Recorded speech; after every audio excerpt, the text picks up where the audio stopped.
이제 다 함께 자리에서 일어나셔서 오늘 우리에게 주시는 하나님의 말씀을 함께 보겠습니다. 여호수아 9장 22절에서 10장 11절까지의 말씀입니다. 여호수아 9장 22절에서 10장 11절까지 하나님 말씀을 좀 길지만 저와 한 절씩 읽도록 하겠습니다. 여호수아가 그들을 불러다가 말하여 이르되 너희가 우리 가운데에 거주하면서 어찌하여 심히 먼 곳에서 왔다고 하여 우리를 속였느냐?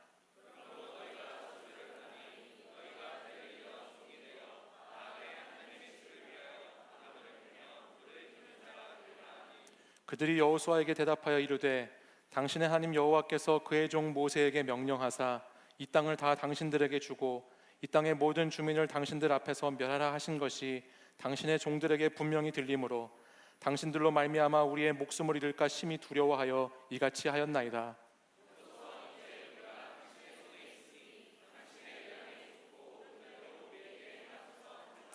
여호수아가 곧 그대로 그들에게 행하여 그들을 이스라엘 자손의 손에서 건져서 죽이지 못하게 하니라.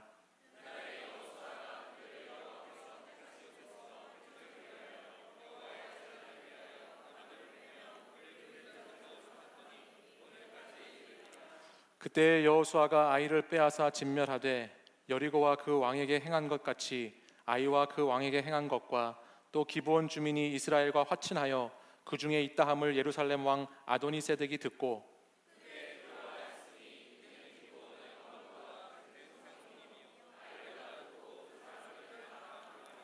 예루살렘 왕 아도니세덱이 헤브론 왕 호함과 야느뭇 왕 비람과 라기스 왕 야비아와 에글론 왕 드빌에게 보내어 이르되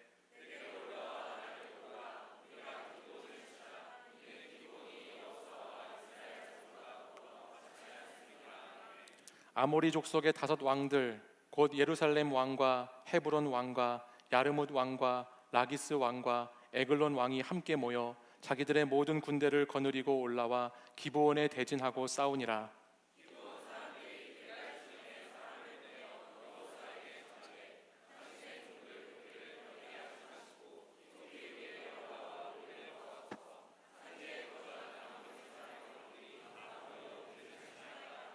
여호수아가 모든 군사와 용사와 더불어 길갈에서 올라가니라.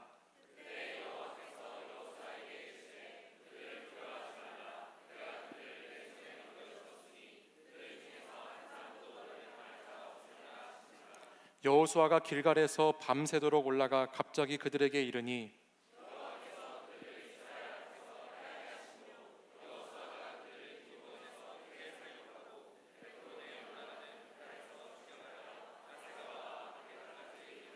마지막 줄 함께 읽겠습니다. 그들이 이스라엘 앞에서 도망하여 베토론의 비탈에서 내려갈 때에 여호와께서 하늘에서 큰 우박덩이를 아세가에 이르기까지 내리심에 그들이 죽었으니 이스라엘 자손의 칼에 죽은 자보다 우박에 죽은 자가 더 많았더라. 아멘. 이 말씀은 살아계신 하나님의 말씀입니다. 아멘. 하나님께서 말씀하신 약속의 땅 요단을 건너고 여리고와 아이성을 차례로 정복한 이스라엘은 이제 본격적으로 가나안 땅 정복에 나서게 됩니다. 오늘 우리가 함께 읽은 이 9장에서부터 이어지는 말씀은 11장 마지막 절인 23절에 가서 그 땅에 전쟁이 그쳤더라 라는 말씀이 나올 때까지 계속해서 이들은 전쟁과 정복의 싸움을 하게 되지요. 여리고 성을 정복하는 이야기 가운데 라합이라고 하는 여인이 그 안에 중요한 내용으로 담겨 있었다면 오늘 이 가나안 땅을 정복하는 가운데에는 기브온 사람들이라고 하는 이 사람들의 내용이 매우 중요한 위치를 차지하고 있습니다. 기브온 사람들은 여호수아 9장 7절 말씀에 의하면 가나안 7족속 중에 히위 족속에 속한 사람들로서 지금 지도를 보시면 지도를 한번 보여주시겠어요? 저랑 타이밍이 잘 안 맞았어요. 지도를 보여주시면 기브온 사람들은 오른쪽에 있는 여리고, 아이, 그리고 거기서 왼쪽에 아이 성에서 서쪽으로 한 11km, 또 예루살렘이라고 써 있는 저기에서 서북쪽으로 한 10km 정도에 위치한 성읍에 살고 있는 사람들입니다. 당시 여호수아와 이스라엘 군대들이 요단강을 건너고 나서 계속해서 서편으로 그 세력을 확장하고 있었기 때문에 기브온과 그 지역에 있는 가나안 족속들은 이 이스라엘이 계속해서 확장되는 영역을 보면서 두려워하고 무서움에 떨고 있었던 것입니다. 이스라엘이 계속해서 서쪽을 치니까 다음 차례는 이제 기브온 차례, 그 다음엔 누구 차례, 이런 식으로 긴장하지 않을 수 없었다라는 거예요. 그래서 9장 1절 2절에 나오는 말씀을 보면 이 가나안 남부 지역에 위치한 이 지방에 사는 민족들이, 족속들이 반 이스라엘 동맹을 맺습니다. 그리고서 이스라엘을 대항해서 의기투합해서 이스라엘과 맞서 싸우려는 장면을 보게 돼요. 그게 9장 1절 2절 말씀인데 우리 2절 말씀 같이 한번 보실까요? 9장 2절의 말씀을 보시면 이들이 이렇게 하고 있는 거예요. 같이 읽어보겠습니다. 시작. 모여서 일심으로 여호수아와 이스라엘에 맞서서 싸우려 하더라. 아까 지도에서 보신 그 왼쪽 아랫부분에 있는 가나안 남부에 있는 족속들이 함께 모여서 일심으로 한 마음으로 여호수아와 이스라엘에게 맞서 싸우려고 하는 지금 그런 순간에 놓여 있습니다. 근데 9장 1절 2절 넘어서 9장 3절에 가보면 이들과는 전혀 다른 반응을 보이고 있는 가나안 족속 중에 한 족속이 나옵니다. 그들이 바로 오늘 우리가 함께 나누고 살펴보게 될 기브온 주민 사람들이라는 것입니다. 이 기브온 사람들은 그 이스라엘과 대적해서 합심해서 싸우려고 하는 가나안 족속과는 다른 길을 택했던 사람들이지요. 안티 여호수아 또 안티 이스라엘이 돼서 연합해서 어떻게든 저 이스라엘을 대항하고 이스라엘을 싸우려고 하는 무리와는 다르게 이들은 반 이스라엘 동맹에서 이탈해서 이스라엘과의 전쟁을 하지 않는 모습을 보여주고 있습니다. 유일하게 이 기브온 사람들만이 그 당시에 이스라엘과 전쟁을 치르지 않았다라는 것이에요. 저는 이 본문을 이렇게 딱 묵상하고 이 부분을 보면서 가장 먼저 이 기브온 주민들이 참 선택하기 어려운 선택을 지금 결정을 하였구나라는 것을 생각해 보게 됐습니다. 왜냐하면 이 당시 가나안에서 살고 있는 가나안 사람들은요, 가나안의 신들이 주는 그 풍요와 그 신들의 풍요 속에 있는 그 생각들 속에 완전히 종속되어 있었던, 완전히 그 가치와 문화, 그 종교에 심취해 있었던 민족들이었습니다. 그들은 죄악된 사고방식과 행동을 하면서도 그것이 전혀 죄를 죄로 여기지 않고 지금 범죄하고 있다는 것을 모를 만큼 뿌리 깊이 그들의 문화 속에는 더러운 죄악들이 가득했고요. 또 그들 안에 내면화된 우상 숭배의 모습 속에서는 온갖 음행과 타락된 제사들이 가득했던 민족이 이 가나안 민족입니다. 동물들하고 성행위를 하고요, 자기의 자식을 제물로 바치는 그런 더러운 행위를 하면서도 그것이 전혀 거리낌이 없는, 문제될 것 없다고 생각하는 문화와 그런 종교 속에서 살고 있던 백성들이 가나안 사람들이었다라는 것이에요. 뼛속까지 그 우상의 내면화가 체질화되어 있어서 그 죄가 뼛속까지 깊이 들어와 있어서 이게 죄가 죄인지를 모를 만큼 그렇게 반 이스라엘적으로 반 기독교적으로 살고 있던 사람들이 가나안 사람들이었다라는 것이죠. 이들에게 이스라엘이 믿는 여호와 하나님은 절대 믿음의 대상으로 생각되어지는 그런 하나님이 아니고, 이들에게 이스라엘이 믿는 하나님은 끝까지 대적하고 대항해서 싸워야 하는 신으로만 존재했던 것이 여호와 하나님이었습니다. 근데 그런 상황 배경 속에서 이 기브온 주민이라고 하는 이 족속만은 반 이스라엘이 아니라 반 가나안을 선택하고 이들이 연합해서 동맹을 맺어서 이스라엘과 싸우려고 하는 그 전쟁에 참여하지 않고 이스라엘 사람들에게 오히려 항복하고 투항하는 장면을 보여주는 선택을 한다는 것이 이 시대적이고 역사적인 배경을 따라서 보았을 때 참 쉬운 결정은 아니었을 거라는 생각을 우리가 하게 된다는 것이죠. 가나안에 살면서 가나안 사람들이 마시는 똑같은 공기를 마시고 똑같은 땅을 밟고 살고 똑같이 그들과 부대끼면서 살아가는 그 삶의 자리 가운데에서 그들이 가는 그 길을 따라가지 않고 그들이 그동안에 해왔던 그 모습들을 버리고 새로운 선택, 다른 길을 찾아 나선다고 하는 것이 사실은 얼마나 어렵고 힘든 일인가는 저와 여러분도 오늘 이 땅을 살아가면서 이 세상 문화 가운데 살아가면서 누구나 크리스찬이라면 한 번쯤 생각해 볼 만한 내용이죠. 이 기브온 주민들의 이 모습들은 우리에게 많은 도전을 가져다 준다라는 것입니다. 여러분, 사람이 어떤 것을 선택한다고 하는 것, 선택의 방향을 바꾼다고 하는 것이 결코 쉽지 않습니다. 예전에 2017년도에 나온 책이 한 권 있는데요, 리처드 탈러라고 하는 사람이 쓴 넛지라는 책이 있어요. 이 넛지라고 하는 뜻은 이렇게 옆구리를 슬쩍 찌른다고 하는 뜻인데, 이 책을 보면 이 책의 저자가 행동 경제학의 대가래요. 그래가지고 이 책에서 넛지라고 하는 통찰력을 발표하고 나서 노벨 경제학상을 수상할 만큼 위대한 인물이라고 그래요. 근데 이 책의 내용을 보니까 이런 재미있는 부분이 있었습니다. 많은 연구에 따르면 많은 사람들이 선택과 결정을 별로 하고 싶어 하지 않는다고 합니다. 여러분 한번 생각해 보세요. 선택하고 싶고 결정하고 싶은 분들도 여기 계시겠지만 대부분의 사람들은 선택과 결정을 하고 싶어 하지 않는데요. 사실은 과거의 현상을 그대로 유지하거나 아니면 자율적으로 자동적으로 선택되는 시스템을 따라서 그냥 그렇게 살기를 원한다는 것입니다. 이것을 유식한 말로 디폴트 옵션이라고 하더라고요. 이런 걸 얘기 좀 해야 좀 유식해 보이지 않습니까? 디폴트 옵션. 이게 뭐냐면 옵션이긴 옵션인데 기준치가 정해져서 나오는 옵션이에요. 선택하지 않아도 되는 옵션. 그러니까는 그냥 과거의 방식대로 결정되어진 대로 그것을 그냥 그런 방식을 따라 살아가는 것을 많은 사람이 익숙해하기 때문에 바꾸려고 하지 않고 다른 선택을 하려고 하지 않고 크게 고치려고 하지 않는다는 거예요. 미국에서 유학을 하거나 미국에서 이렇게 거주하는 사람들을 보면요, 두 명의 한 명이 아마존이라고 하는 유명한 쇼핑몰을 사용해요. 정말 많은 사람들이 그 인터넷 쇼핑몰을 이용하는데요, 유학 시절에 저도 이 쇼핑몰을 이용해서 책도 사고 물건도 구매해 본 적이 있습니다. 학생 회원으로 가입하고 나면요, 프라임 멤버라는 멤버십이 주어지게 돼가지고요, 일정 기간 동안에 무료 배송이나 빠른 배송 또는 저렴한 가격으로 좀 물건을 사는 혜택을 주면서 하는 경우들이 있어요. 그래서 유학생들은 보통 학생 회원을 이제 신청해서 가입해서 그렇게 이용하는데요, 이게 웃긴 것이 뭐냐면요, 일정 기간이 지나고 나면 자동적으로 계약이 연장되면서 돈을 내는 회원으로 바뀌어 버립니다.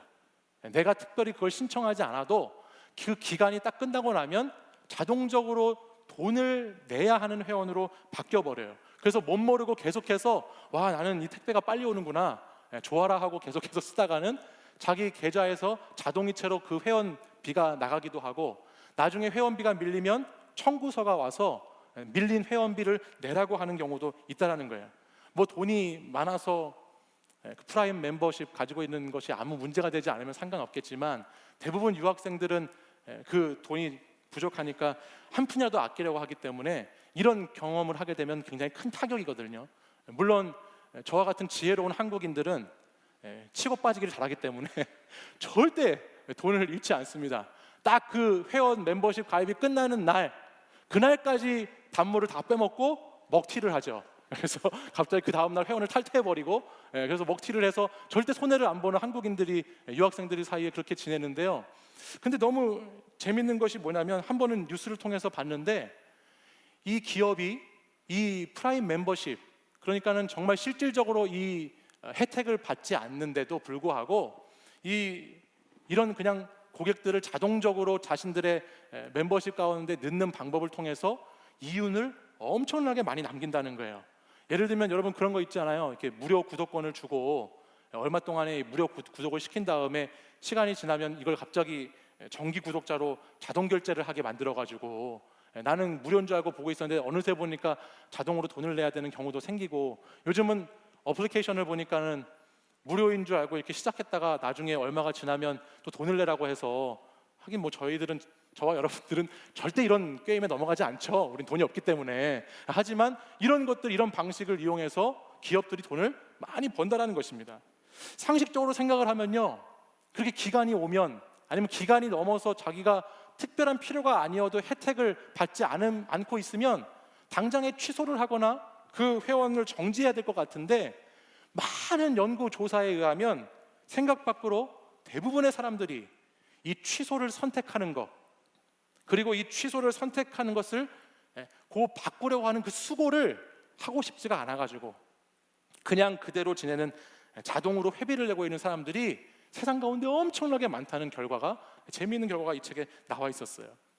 여러분, 이런 것을 보면서 참 얼마나 많은 사람들이 그대로 현상을 유지하려고 하는지, 그냥 살던 대로 살려고 하는 모습이 얼마나 많이 있는지, 이 선택 하나도 바꾸려고 하지 않아서 그냥 그대로 사는 모습들이 우리의 삶의 자리 가운데는 많이 보이게 된다는 것입니다. 오늘 이 말씀을 기브온 주민들을 생각해 보면서 대입해 보면요, 기브온 주민들이 가나안 족속들이 다 살아가는 그 방식, 그동안에 늘 해왔던 그 모습들, 과거에도 그랬고 지금도 그렇고 앞으로도 그럴 것이라고 여겨지는 그냥 익숙한 그 방식들에서 자신들이 튀어나와가지고 그 족속들 가운데 혼자 툭 튀어나와서 제3의 길을 선택하고 걸어간다라고 하는 것은 얼마나 큰 일이고 그것이 우리에게 얼마나 큰 도전을 주는 것인가라는 것을 생각해 보게 된다는 것이죠. 그러면 이들이 이렇게 용기 있는 결단, 때로는 다른 선택을 할 수 있는 비결이 뭐였을까? 어떻게 이들은 가나안 족속 안에 그 중심에 살면서 다른 새로운 제3의 길을 모색할 수 있었을까? 라는 생각을 해보면서 이 본문을 읽다 보니까 이 세상과 시대를 거스를 수 있는 힘이 있는데요, 그게 바로 이들이 하나님에 대해서 분명히 들었기 때문이라는 것을 보게 되었어요. 오늘 말씀을 통해서 보시면요, 이 기브온 주민들이 하나님에 대해서 들었다라고 하는 표현이 엄청나게 많이 등장합니다. 로마서 말씀에 보면 여러분, 믿음은 어디에서 나온다고 하죠? 믿음은 들음에서 나온다고 그래요.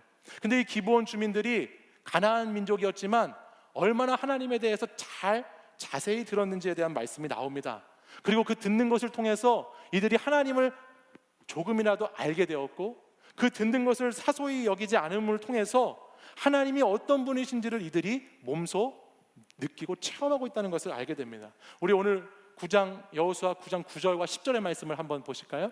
우리 두 절의 말씀을 같이 한번 읽어보겠습니다. 시작.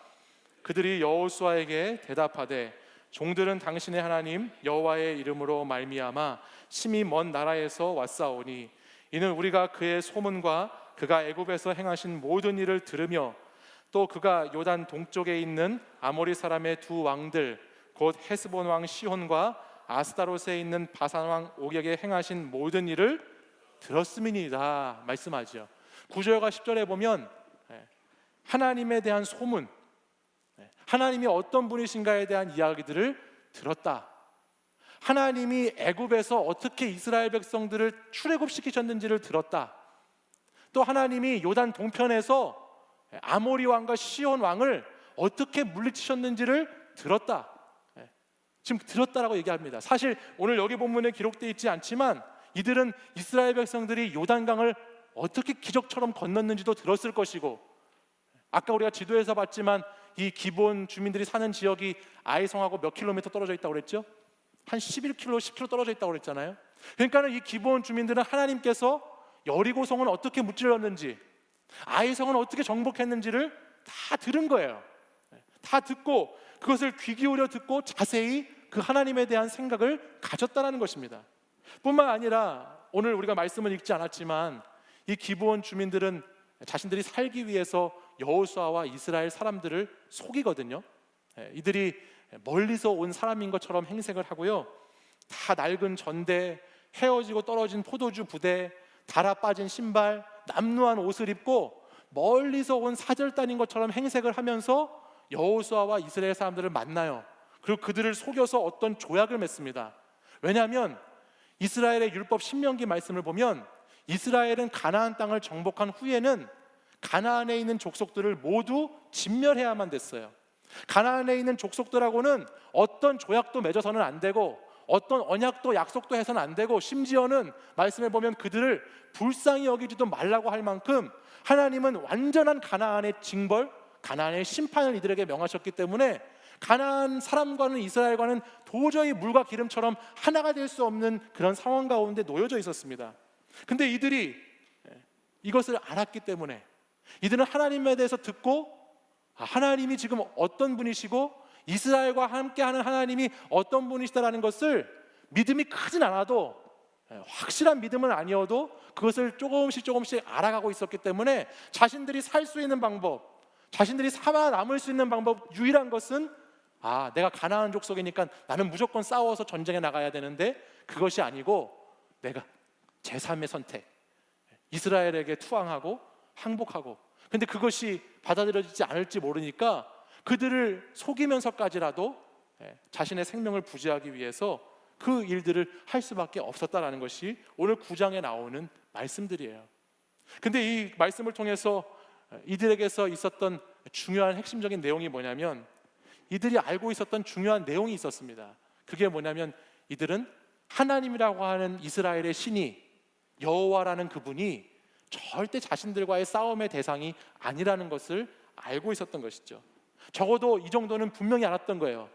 가나안의 그 화려한 문화와 가나안의 그 발달된 그런 문명 가운데 살면서도 하나님이라고 하는 존재는 내가 도저히 싸워서 이길 수 있는 존재가 아니라는 것, 그것을 이스라엘 백성들이 같이 쳐들어올 때에 이 기브온 사람들은 알았다라는 것입니다.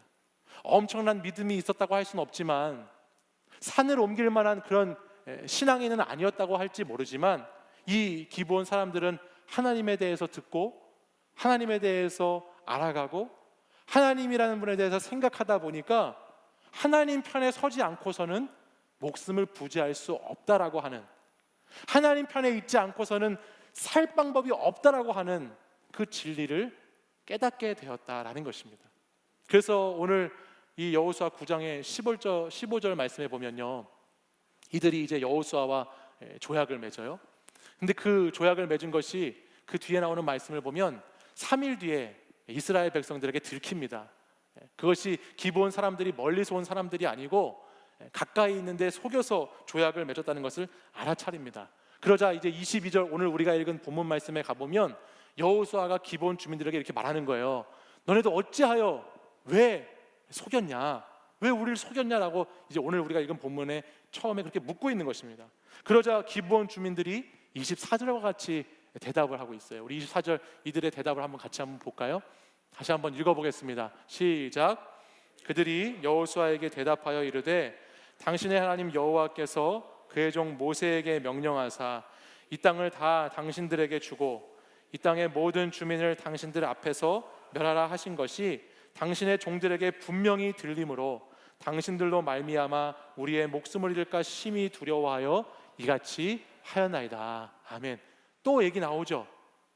또 분명히 들리기 때문에 하나님이 어떤 분이신지를 내가 믿음이 커서 다 이해하고 다 알지는 않을지 몰라도 하나님이 어떤 분이시라는 것이 내 귀에 들려지기 때문에 나는 그 하나님에 대해서 듣고 하나님에 대해서 생각을 해보니까 도저히 하나님과 싸워야 할 대상이 아니고 하나님과 대적해야 할 것이 아니고 나는 하나님 편에 속해야만이, 하나님 안에 거해야만이 살 수 있다는 것을 알게 되었습니다 라고 하는 지금 그 고백을 이 기브온 주민들이 하고 있다는 것입니다.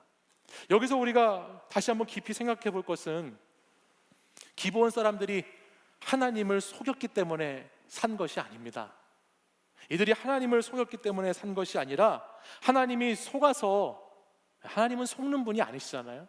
하나님이 속아서 이들이 산 것이 아니고요, 이들은 속여서라도 살 길이 있다면 자신들은 하나님께 속해야 된다라는 나름대로의 믿음이 있었던 것이에요. 내가 속여서라도, 이 여호수아와 이스라엘을 속여서라도 내가 어떻게 해서든지 하나님 편에 속할 수만 있다면 그것이 살 길이라는 것을 이들은 깨닫고 있었다는 것이죠. 사랑하는 여러분, 저 한번 보시겠어요? 오늘 저와 여러분도 가나안과 같은 세상에서 살아갑니다.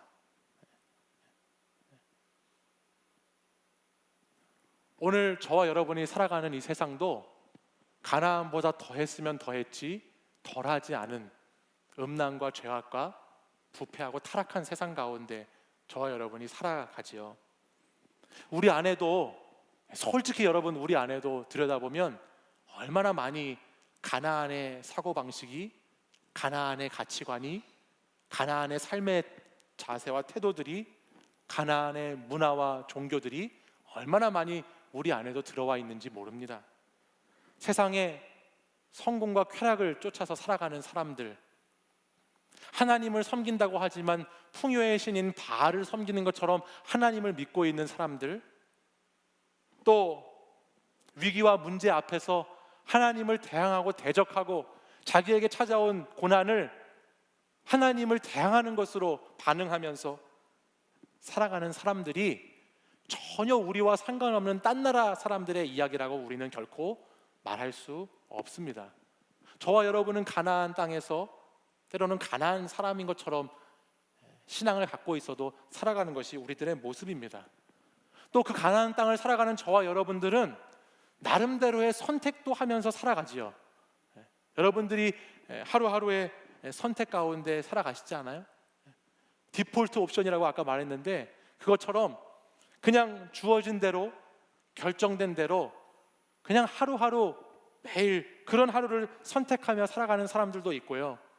또 다른 사람들은 뭔가 새로운 선택을 열심히 하는데 그것을 자세히 들여다보면 하나님과 화친하고 하나님과 가까워지려는 선택이 아니라 하나님을 대적하고 하나님을 떠나려고 하는 선택을 하면서 살아가는 사람들도 많이 있습니다. 가나안이 주는 매일의 두려운 삶의 현장 속에서 저와 여러분도 나름대로의 길을 찾아 나서고 있고 그 길을 걸어가고 있다는 것이죠. 근데 우리가 오늘 이 기브온을 통해서 주시는 말씀 가운데 꼭 기억해야 하는 것은 뭐냐면 우리의 선택이 때로는 잘못될 수도 있고 우리의 믿음이 적을 수 있지만 하나님의 계획, 하나님의 그 변함없으신 하나님의 그 은총의 계획은 날마다 한결같다라고 하는 것입니다. 우리는 가나안을 살아가면서 약하기 때문에 부족하기 때문에 실수도 하고 우리의 작은 믿음 때문에 때로는 하나님을 떠나기도 하고 하나님과 거리가 멀어지기도 하지만 언제나 하나님은 하나님의 큰 계획 속에서 저와 여러분을 두시고 우리의 삶의 이야기를 하나님 나라의 이야기로 만들어 가시는 하나님이시다라는 것이에요. 이어지는 저는 오늘 본문을 보면서요, 기브온 사람들은 이스라엘과 화친을 딱 맺었잖아요. 이스라엘을 속여서 조약을 맺었잖아요. 그러면서 이렇게 생각했을 것 같아요. 아, 속였다. 그렇게 생각했을 거 아닙니까? 자기들이 얼마나 두려웠겠어요. 걸리면 바로 죽는 건데. 근데 이스라엘과 이렇게 조약을 맺으면서 드디어 속였다, 살았다라고 생각했을 것 같아요. 반대로 이스라엘 여호수아는 이 기브온과 조약을 맺고 나서 아, 속았다. 이거 하나님께 물었어야 되는데, 성경 말씀에 보면 하나님께 묻지 않았다는 표현이 나오거든요. 하나님께 물었어야 되는데 내가 묻지 않고서 그냥 하는 것 때문에 내가 속았구나 라고 그런 실망감에 놓여 있을 것 같았어요. 근데 이어지는 전개되는 그 뒤에 나오는 10장에 쭉 이어지는 내용의 말씀들을 보면 기브온과 이스라엘 이 두 사람, 속였다라고 하는 사람, 속았다라고 하는 사람, 이 가나안 땅에 살아가는 이 사람들의 그 생각, 그것 이상의 놀라운 하나님의 계획이 이 10장 후반부에 계속해서 펼쳐지고 있다는 것을 우리 말씀을 통해서 보게 되더라는 것이에요. 하나님은 이들의 생각보다 더 큰 그림, 더 큰 계획, 여러분들이 좋아하시는 빅픽처를 하나님은 가지고 계시더라라는 것이죠. 우리 10장 3절과 4절 말씀을 한번 가볼까요? 우리 조금 발음하기는 어렵지만 우리 같이 한번 이 왕들 나오는 부분을 같이 한번 읽어볼게요. 10장 3절 4절 말씀 예루살렘부터 한번 읽어보겠습니다. 천천히 읽겠습니다. 시작. 예루살렘 왕 아도니 세덱이 헤브론 왕 호함과 야르뭇 왕 비람과 라기스 왕 야비아와 에글론 왕 드빌에게 보내어 이르되 내게로 올라와 나를 도우라. 우리가 기브온을 치자. 이는 기브온이 여호수아와 이스라엘 자손과 더불어 화친하였음이니라 하매. 지금 여기 발음하기 어려운 5 왕들이 나왔어요. 아까 지도에서 봤을 때 이 여리고, 아이성, 기브온 아래쪽에 다 영어로 돼 있었지만 다 그 왕들 같은 왕들이에요. 그 왕들이 이렇게 나와 있습니다. 남부 지역, 가나안 남부 지역의 왕들이 연합하기 시작하죠. 그렇죠? 왜 연합하느냐? 이들이 연합하는 이유가 있어요. 기브온이 이스라엘하고 화친을 했기 때문이에요. 자기들 안에서 같이 자기와 한편이 돼야 되는 기브온이 자신들을 떠나서 이스라엘과 화친을 했기 때문에 이스라엘을 공격하기에 앞서서 이들은 지금 기브온부터 죽여버리자, 기브온부터 끝장내자라고 지금 연합해서 기브온을 공격하려고 합니다. 근데 이어지는 우리가 읽은 본문 10장 6절의 말씀을 가서 보면 이 기브온 사람들이 어떻게 하나요? 이스라엘 사람들에게 도움을 청해요. 아모리 족속의 가나안 남부 지역의 이 5 왕들이 연합해서 쳐들어오니까 나를 좀, 우리 민족들을 도와달라고 이스라엘에게 요청합니다. 우리 6절 말씀도 같이 한번 보실까요? 6절 말씀도 같이 한번 읽겠습니다. 시작. 기브온 사람들이 길갈 진영에 사람을 보내어 여호수아에게 전하되 당신의 종들 돕기를 더디하지 마시고 속히 우리에게 올라와 우리를 구하소서. 산지에 거주하는 아모리 사람의 왕들이 다 모여 우리를 치나이다 하매. 그렇죠. 지금 이 남부에 있는 사람들이 다 치니까 기브온 사람들이 이스라엘에게 도움을 요청합니다. 근데 제가 이거를 딱 인간적으로 보니까요, 진짜 뻔뻔한 사람들 아니에요? 기브온 사람들 생각해 보니까 어떻게 이렇게 얼굴이 철면피인지. 지금 자기들이 속여가지고 화친의 조약을 맺었잖아요, 그렇죠? 그래서 그 속인 것도 지금 겨우 속여서 목숨을 부지한 주제에 지금 지네들 때문에 자기들이 그 가나안 남부 연합군에서 탈퇴하고 그 가나안 세계에 들어가 있지 않음을 통해서 싸움이 난 건데, 지금 그것을 가지고 전쟁 유발자가 지들임에도 불구하고 이스라엘에게 와서 거리낌 없이 당연하다는 듯이 도와달라고 요구를 하고 있습니다. 6절 말씀을 보면은 더디게 하지 말고 지금 빨리 와서 나를 도와야 된다라고 마치 당연한 의무인 것처럼 요구를 하고 있다라는 거예요. 당시 길갈에서 지금 여호수아와 이스라엘 군대들이 진을 치고 있었거든요. 근데 이 길갈에서 이 전쟁을 벌이는 기브온까지는 적어도 30km 이상이 되는 거리였다고 합니다. 하루에 아무리 열심을 다해서 하루에 군인들이 이동을 해도 그 거리가 20km 정도밖에 되지 않는다고 그래요. 그러니까 상당히 먼 거리에 지금 떨어져 있었어요. 근데 이해하기 어려운 거는 뭐냐면요, 더 이해하기 어려워요. 이제 여기서 보세요. 잘 보세요. 기브온 사람들이 이렇게 당당하게 요구하는 것도 전 처음에 이해가 되지 않았어요. 어려웠어요. 더 이해가 안 되는 건 뭐냐면요, 이어지는 10장 9절 말씀을 가서 보세요. 10장 9절 말씀 제가 읽을게요. 여호수아가 길갈에서 같이 읽어볼까요? 밤새도록 올라가 갑자기 그들에게 이르니 라고 기록합니다. 이게 무슨 상황인지 도대체 이해가 안 가는 내용들이 계속 진행돼요. 여호수아가 그 한 대 때려줘도 기분이 풀릴까 말까 한 자기를 속인 그 기브온 주민들이 지금 도와달라고 하는 요청을 듣자마자 30km 이상 되는, 밤새 쉬지 않고 달려가야 도달할 수 있는 그 기브온 땅까지 밤새도록 올라갑니다. 미친 듯이 군장을 하고 전쟁 준비를 해서 이 기브온 사람들을 돕기 위해서 올라간다라고 하는 거예요. 그리고 그 땅에 올라가서 아모리 왕들과 전쟁을 벌이지요. 이어지는 10절 이후에 있는 말씀을 보면 그 아모리 왕들과의 그 전쟁을 벌이고 그 전쟁에서 이스라엘이 승리합니다. 그래서 이 아모리 왕들이 저 더 남쪽으로 점점 도망가면서 그 아모리 왕들이 도망가는 지역들을 이스라엘 군대가 다 정복하고 점령하면서 영역을 넓혀가는 말씀이 그 뒤에 계속해서 이어지는 말씀이에요. 그래서 남쪽에 아세가와 막게다까지 이르렀다고. 이제는 그 가나안 기브온 지역에서 밑으로 50km, 60km 이상 떨어진 그 남부 지역까지를 다 이스라엘 백성들이 점령하게 되는 말씀을 보여주고 있어요. 이 말씀에 비밀이 있습니다. 그 비밀이 11절에 나옵니다. 눈 똑바로 뜨시고 우리 11절 말씀 같이 한번 읽어볼까요? 11절 같이 다시 한번 읽겠습니다. 시작. 그들이 이스라엘 앞에서 도망하여 베토론의 비탈에서 내려갈 때에 여호와께서 하늘에서 큰 우박덩이를 아세가에 이르기까지 내리심에 그들이 죽었으니 이스라엘 자손의 칼에 죽은 자보다 우박에 죽은 자가 더 많았더라. 아멘. 지금 기브온 때문에 일어난 전쟁이에요, 그죠? 잘 다시 한번 들으세요. 정리하는 거예요. 기브온 때문에 전쟁이 일어났어요. 왜 전쟁이 일어났냐면 기브온이 이스라엘 백성들을 속이고 가나안 주민임에도 불구하고 이스라엘과 화친의 조약을 맺었죠. 그래서 속였다, 살았다라고 했어요. 이스라엘 백성들은 속았다, 실망했어요.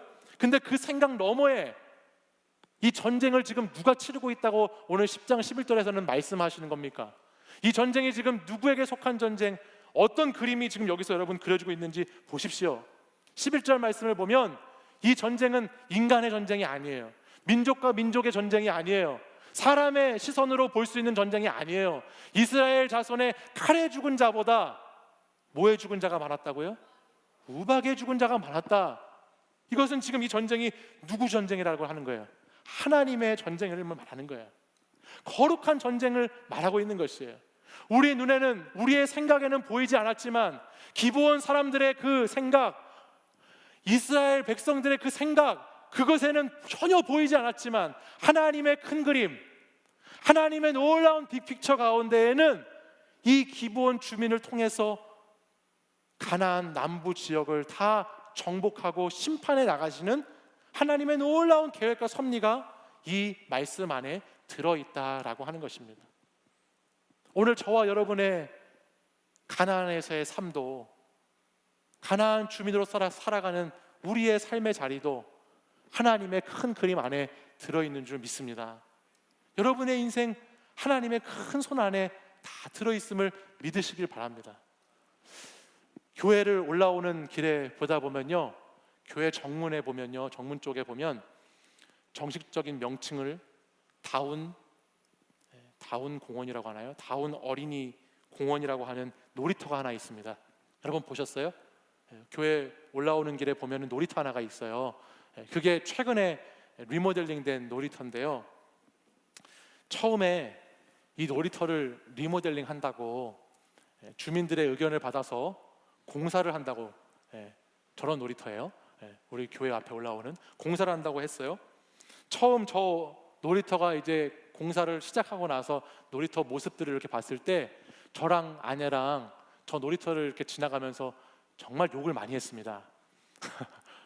아니 어떻게 저렇게 시멘트를 높이 쌓아서 놀이터를 만든다고 하는데, 어린이들을 위한 놀이터 시멘트를 저렇게 높이 쌓아가지고 도대체 뭘 하려고 저 시멘트를 저렇게 쌓았는지, 쇠 기둥은 또 얼마나 많이 박는지, 야 이거 놀이터 도대체 무슨 정신으로, 제정신으로 놀이터를 만드는 거냐, 이 아이들이 노는 놀이터냐 아니면 무슨 뭐 익스트림 스포츠를 하는 데냐, 도대체 말만 어린이 공원이지 이거 진짜 어린이 공원 아니다. 아내랑 저랑 얘기하면서 정말 더럽게 욕 많이 했습니다. 이 놀이터 정말 짜증난다고 그랬는데, 나중에 놀이터를 보니까요, 이 놀이터 개장하는 날 가서 보니까 그 높은 시멘트로 쌓았던 언덕은 저렇게 좋은 미끄럼틀이 만들어져 가지고 아이들이 미끄럼을 타는 데가 돼 있고요, 쇠기둥을 막 박아놨던 곳은 애들이 트램블린을 하고 놀고 그네를 타고 놀고 막 아이들이 놀 수 있는 공간으로 저렇게 바뀌어 있더라고요. 완성된 그 놀이터에 개장하는 날 얼마나 많은 아이들이 와서 노는지, 무식한 저는 저 놀이터를 보면서 이 놀이터 누가 오냐, 아이들 한 명도 안 올 거라고 그렇게 저주했는데, 그 놀이터에 첫날 개장을 하는데 애들이 줄 서서 저 트램볼린을 타는 것을 보면서 제가 굉장히 회개했고 얼마나 제가 몰랐는가, 강서구 공원 녹지가의 그 빅픽처를 몰랐을 때 제가 얼마나 무식했는지, 저 공원을 조성하는 사람의 빅픽처를, 저 완성된 그림을, 완성된 상태를 모르니까 그것에 대해서 욕하고 무시하고 저기 아무도 안 갈 거라고, 우리 아이들 절대 안 보낼 거라고 하는데 자주 가거든요 지금. 그렇게 했던 놀이터가 저 놀이터라는 거예요. 근데 제가 이거를 오늘 말씀을 준비하면서 제 모습이 딱 생각이 났어요.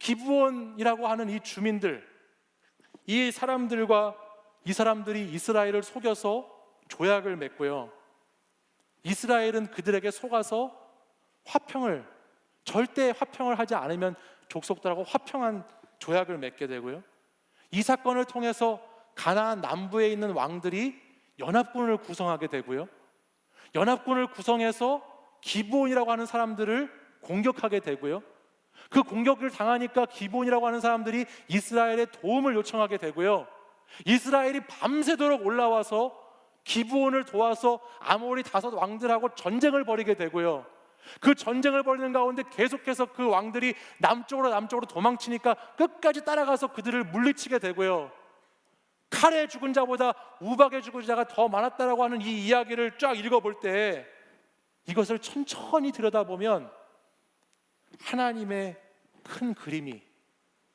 하나님의 큰 빅픽처가 기브온의 선택과 작은 그 믿음에서부터 이미 스케치되고 있다는 것을 우리는 보게 된다는 것이죠. 애초에 계획된 전략이 아니었고, 애초에 이렇게 할 것처럼 했던 앞에 있는 것들이 다 알고 보여지는 것들이 아니었어요. 이것은 그냥 어떻게 보면 기브온의 입장에서 보면, 이스라엘의 입장에서 보면, 인간된 시간으로 보면 다 운이 좋은 것이고 우연의 일들이었을 것이에요. 그러나 그 어쩔 수 없는 기브온의 선택과 그들이 가지고 있던 하나님에 대한 작은 그 믿음이 시작의 출발점이 되어서 오늘 하나님은 기브온 주민들로부터 시작된 이스라엘이 남부 가나안 지역을 정복해가는 이 놀라운 이야기를 하나님 나라의 이야기로 쓰고 계시다라는 것입니다. 기브온 사람들은 자신들이 살았다는 것, 내 선택으로 살아남았다는 것만 보았을 거예요. 이스라엘과 여호수아는 조약을 잘못 맺은 것, 그리고 전쟁하는 그 전쟁터에만 시선이 두어져 있었을 것이에요. 그러나 하나님은 하나님의 세계 안에 이 모든 것을 품으시고 하나님의 세계와 나라 안에 이 모든 이야기를 품으셔서 하나님이 처음 계획하신 그 계획대로, 변함없는 하나님의 그 뜻대로, 신실하신 하나님의 그 약속대로 그 말씀을 이어가고 있는 것을 보게 된다는 것입니다. 사랑하는 여러분, 하나님의 신실하심은 이런 것이죠. 하나님의 큰 그림은 오늘 우리 삶의 자리에 당장 보이지 않아도, 여러분이 눈앞에서 예측하지 못해도 하나님의 큰 그림은 우리 안에 놓여 있는 것입니다. 우리 이 그림의 마지막 장면을 오늘 10장 42절 말씀을 가서 한번 보실까요? 이 전쟁의 이제 마지막 장면이에요. 10장 42절 말씀 같이 한번 마지막으로 보겠습니다. 같이 읽겠습니다. 시작. 이스라엘의 하나님 여호수아가 이 모든 왕들과 그들의 땅을 단번에 빼앗으니라. 아멘. 지난 시간에도 말씀드렸지만 이스라엘이 가나안을 정복하고 있는 전쟁은 자신들의 영토를 확장하는 전쟁이라거나 자원을 늘리고 물자를 늘리고 전리품을 취하기 위한 전쟁이 결코 아니었습니다. 하나님의 철저한 계획과 하나님의 심판에 따른 전쟁의 이야기들이지요. 이 전쟁은 거룩한 전쟁이라는 것입니다. 이 전쟁, 우리는 지금 말씀을 다 기록된 상태에서 읽으니까 그렇게 크게 감동이 있지 않을지는 몰라도 오늘 말씀을 이스라엘 백성의 입장에서, 기브온 사람들의 입장에서 말씀을 보다 보면요, 하나님의 그 크심이, 하나님의 그 계획하심이 얼마나 놀라운지를 여기서 보게 됩니다. 여호수아를 통해서, 기브온 주민을 통해서 그 가나안 남부의 땅, 가나안 지역들을 단번에 빼앗으시는, 우상의 숭배로 완전히 잠겨있던 죄악된 그 땅을 다시 하나님의 품으로 완전히 빼앗아 오시고 다시 소유를 가져오시는 하나님의 놀라운 이야기를 오늘 말씀을 통해서 우리는 발견하게 된다는 것입니다. 사랑하는 여러분, 신앙생활을 하면서 여러분이 말씀을 보고 기도를 하는 가운데에도 응답되지 않아서 어려운 분들이 있을 것입니다. 여러분이 열심히 말씀을 묵상하는데, 나름대로 열심히 기도하고 나름대로 가나안 땅에서 신앙적인 방향으로 선택하려고 열심을 다해서 살고 있는데 하나님의 응답이 없어서 답답하고 힘든 분들도 우리 가운데 있을 거예요. 그래서 때로는 하나님이 무관심해 보이고 무정해 보이기도 하고, 하나님이 정말 우리를 사랑하시는 것은 맞는가라는 생각을 하면서 살아갈 때가 우리 가운데는 있지요. 또 때로는 여러분이 하나님께 드린 다짐, 여러분이 한 결단, 그것을 지키지 못해서 내 믿음이 부끄러워서 오늘도 하나님 앞에 바로 나아가지 못하는 그런 지체들도 우리 가운데에는 있습니다. 그러나 여러분, 오늘 말씀을 통해서 꼭 기억하기 원하는 것은 하나님은 여러분의 생각, 여러분이 보는 그 세계, 그거를 넘어서 통치하시고 다스리시는 좋으신 하나님이라는 사실입니다. 하나님은 우리의 생각보다 훨씬 크신 하나님이시고, 하나님은 우리가 보는 것보다 보이지 않는 모든 영역까지 다 보고 계시는 하나님이시지요. 우리의 삶이 하나님 안에 있음을 여러분 감사하십시오. 여러분의 삶의 자리가 힘들고 어렵다 하더라도, 가나안 땅에서의 삶이 너무나 치열하고 이 전쟁터와 같은 인생, 이 고난과 많은 인생이 너무 괴롭다 할지라도 내일의 하나님이 어떻게 여러분을 사용하실지, 하나님의 빅픽처 가운데 우리의 삶은 어떻게 놓여 있는지, 여러분 그것을 신뢰하고 그것을 기대함으로 살아가는 청년들이 되시기를 간절히 소망합니다. 오늘 내 삶의 자리에 실망하지 말고, 오늘 내 삶의 자리에 다 포기하지 말고, 하나님의 빅픽처 안에 내 인생이 반드시 들어있다는 것을 믿으면서 오늘 작은 믿음의 선택, 오늘 작은 믿음의 발걸음을 옮기는 사랑하는 여러분들이 되시길 바랍니다. 그분께 속해 사는 것만이 저와 여러분이 살 수 있는 길입니다. 우리 이 시간 찬양 고백하고 같이 기도하도록 하겠습니다. 주님 내 길을 잘 아시고 내 걸음하시네. 어둠에서 빛을 내시는 그분을 믿네. 무엇으로 주를 섬길지 어디로 가야 할지 헤매이는 나를 아시고 길을 여시네. 다시 한번 고백합니다. 주님 내 길을 잘 아시고 주님 내 길을 잘 아시고 내 걸음 아시네. 어둠에서 빛을 내시는 그분을 믿네. 무엇으로 주를 섬길지 어디로 가야 할지 헤매이는 나를 아시고 길을 여시네. 내 삶은 주의 것, 내 삶은 주의 것, 온전한 신뢰를 주께 드리네. 보이지 않아도 믿음으로 걷네. 주 영광 바라보며 주만 따르네. 이 시간 우리가 찬양으로 고백한 이 가사처럼 내 삶이 주의 것입니다. 내 삶이 주의 것입니다. 온전한 신뢰를 주님께 드리겠습니다 라고 고백하는 청년들은 자리에서 일어나셔서 우리 다시 한번 1절부터 찬양 함께 고백하고 기도하겠습니다. 주님 내 길을 잘 아시고 내 걸음 아시네. 어둠에서 빛을 내시는 그분을 믿네. 무엇으로 주를 섬길지 어디로 가야 할지 헤매이는 나를 아시고 길을 여시네. 믿음으로 고백합니다. 내 삶은 주의 것, 내 삶은 주의 것, 온전한 신뢰를 주께 드리네. 보이지 않아도 믿음으로 걷네. 주 영광 바라보며 주만 따르네. 내 삶은 주의 것, 내 삶은 주의 것, 내 삶은 주의 것, 온전한 신뢰를 주께 드리네. 보이지 않아도 믿음으로 걷네. 주 영광 바라보며 주만.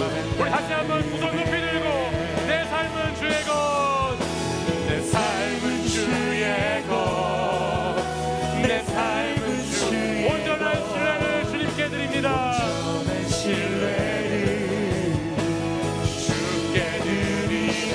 보이지 않아도 믿음으로 걷습니다. 걷네. 주 영광 바라보며 주만 우리 마지막으로 다 한번 전심을 다하여서 내 삶은 주의 것, 주의 것, 내 삶은 주의 것, 온전한 신뢰를 주께 드리네. 보이지 않아도 믿음으로 걷네. 주 영광 바라보며 주만 따르네. 삶은 주의 것, 내 삶은 주의 것. 온전한 신뢰를 주께 드리네. 보이지 않아도 믿음으로 걷네. 주 영광 바라보며 주만 따르네. 여러분의 목소리로만 고백해 보겠습니다. 내 삶은 주의 것. 삶은 주의 것. 내 삶은 주의 것. 온전한 신뢰를 주께 드리네. 보이지 않아도 믿음으로 걷네. 주 영광 바라보며 주만 따르네. 한 번만 더 찬양할까요? 내 삶은 주의 것. 내 삶은 주의 것. 내 삶은 주의 것. 온전한 신뢰를 주께 드리네.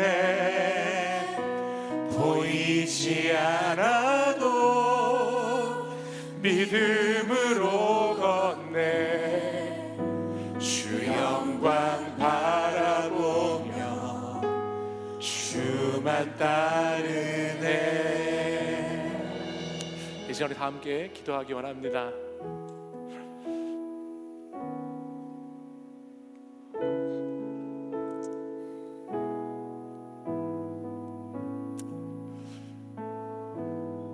이 땅의 어려움 가운데, 힘든 고난 가운데, 가나안 땅 가운데 살아가고 있다고 할지라도 오늘 하나님은 여러분을 끝까지 버리지 아니하시고 여러분의 삶을 하나님 나라의 이야기로 만들어 가시는 신실하신 하나님 아버지이십니다.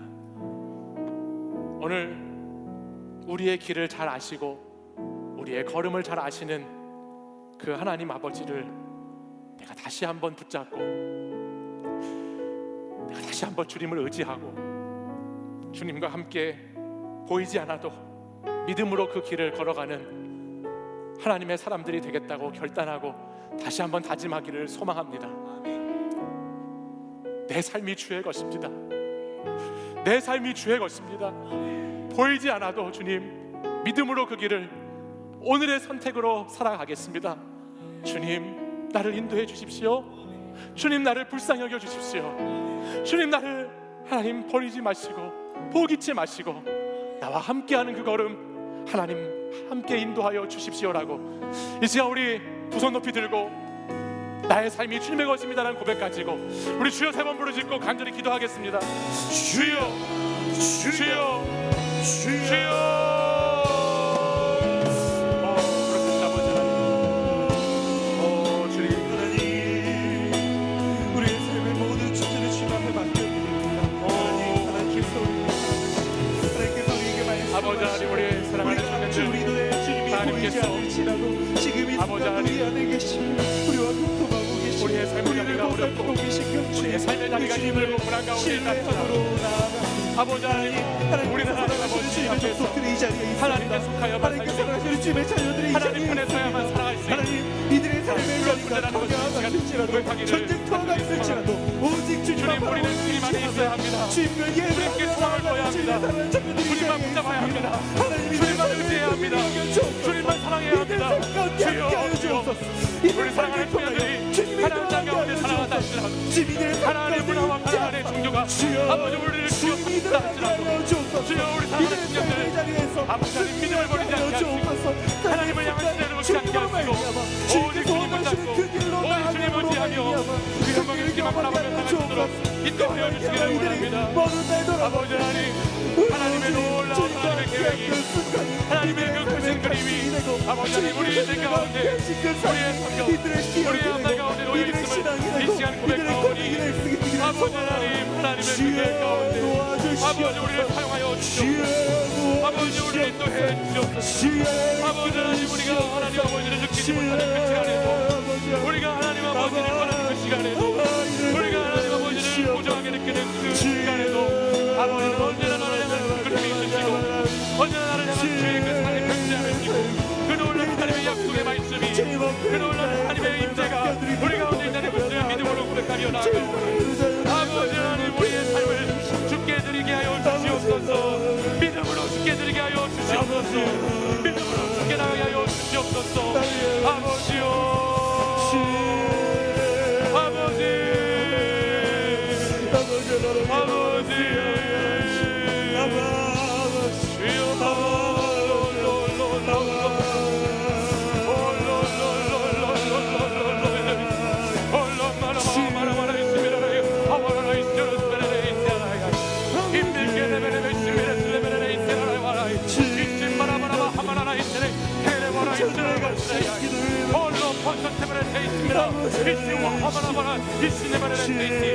주여 우리를 불쌍히 여겨 주시옵소서. 아버지 우리를 인도해 주시옵소서. 주여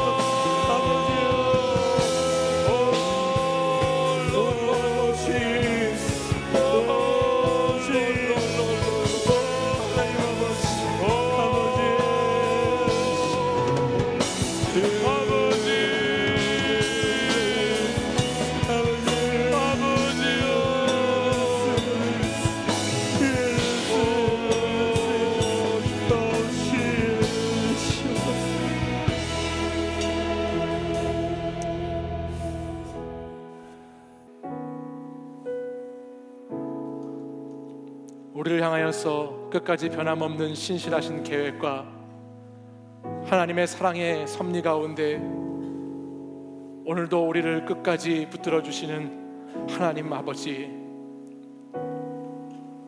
우리는 오늘 말씀을 통하여서 하나님 편에 속하는 것, 하나님 안에 거하는 것, 그것만이 살 길이라는 것을 다시 깨닫습니다. 주님, 오늘의 선택의 삶의 자리에서 우리의 작은 믿음의 발걸음을 한 걸음씩 내디디어 나아갈 때에 우리의 앞날이 보이지 않아도, 당장 우리에게 응답되지 않아도 우리의 길을 가장 잘 아시고 우리의 걸음을 아시는 그 하나님 의지하며 나아가는 하나님의 사람들을 주님 인도해 주실 줄 믿습니다.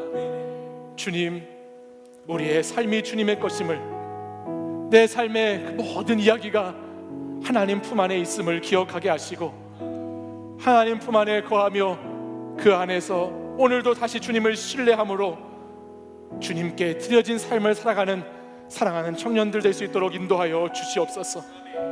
하나님의 세계 안에는 한계가 없고 하나님의 세계 안에는 실수가 없고 하나님의 세계 안에는 사랑만 충만하다는 것을 다시 한번 기억하게 하시고 오늘 그 뜻을 이루어가시는 하나님을 신뢰함으로 나의 삶의 자리, 답답하고 무너져 있는 이 자리도 하나님께 다 올려드리고 주님을 무심하고 무정하게 느꼈던 나의 상한 마음도 다 주님 앞에 내어놓고 오늘 다시 주님 앞에 나아가 내 생각보다 더 크신 하나님을 바라보오니 오늘 이 시간 결단하며 기도한 우리 청년들 다시 뒷걸음질 치지 않도록 인도하시고 앞을 향하여 하나님의 그 큰 그림을 향하여 주님 위하여 한 인생을 드릴 수 있도록 하나님 역사하여 주시옵소서.